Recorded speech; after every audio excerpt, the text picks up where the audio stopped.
We are going to automate the deployment of an Axon.ivy project to an Axon.ivy engine, still using pipeline as code with Jenkins file. We are going to use the file-based deployment mechanism of the Axon.ivy engine. So we add a further stage, deploy. Our build server and our target Ivy engine runs both on a Linux-based system, so we can use the command line tool scp and copy the Ivy project over SSH. First, we have to bootstrap an SSH agent and copy the Ivy project with scp to the deployment directory of the Axon.ivy engine.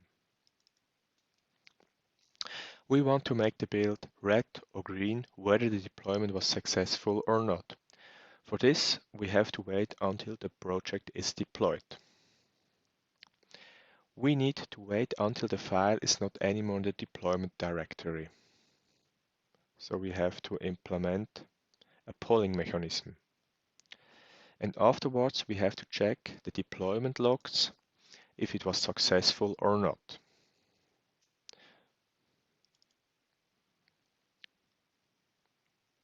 This looks somehow complicated. And another fact is that this is not platform independent. Imagine your build is running on Linux and the target Ivy engine is on Windows. You have to work with Windows or Samba shares. I don't really like it. With Axon.ivy 8, we have a new platform independent deployment mechanism. We provide a REST API to deploy our Axon.ivy projects.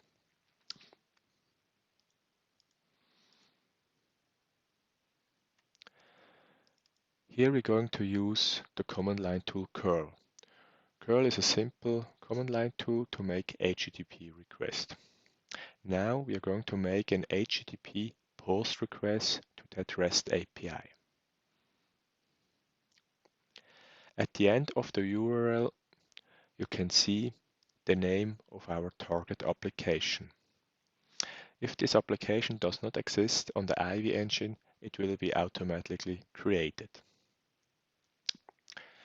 Here we have to pass the credentials, an Axon.ivy administrator user.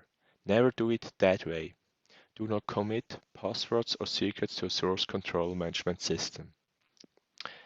At this specific place, we should use Jenkins credentials. At the end, we can define which file has to be deployed. This is the quick start tutorial Ivy archive.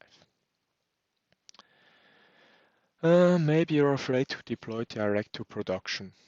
You want to deploy first to a staging environment, and also this is no problem. We define a further stage, which we are going to call preview. We directly deploy to our test engine. After that, we add an input step, and now Jenkins is going to ask us, do you really want to deploy to production? If we say yes, Jenkins continues its work with the deploy stage and will automatically deploy to the production engine. Let's see how it works. We switch now back to our Jenkins server, open the Blue Ocean UI, open deploy check manually, start this build.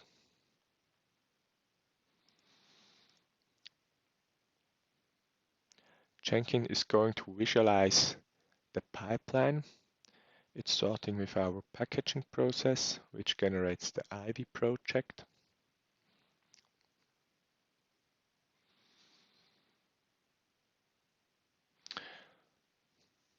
And now it has deployed to our staging environment. We can have a look at it. Here we have a test engine, and as you can see, there's a new app, My Demo app, with our quick start tutorial. If I say yes, it will deploy to production. If I say abort, it will abort the pipeline. I'm not happy with it, and I will abort it. And as you can see, there was a deploy stage, but it has been skipped. Jenkins also visualized that. On our productive engine, there is no further application.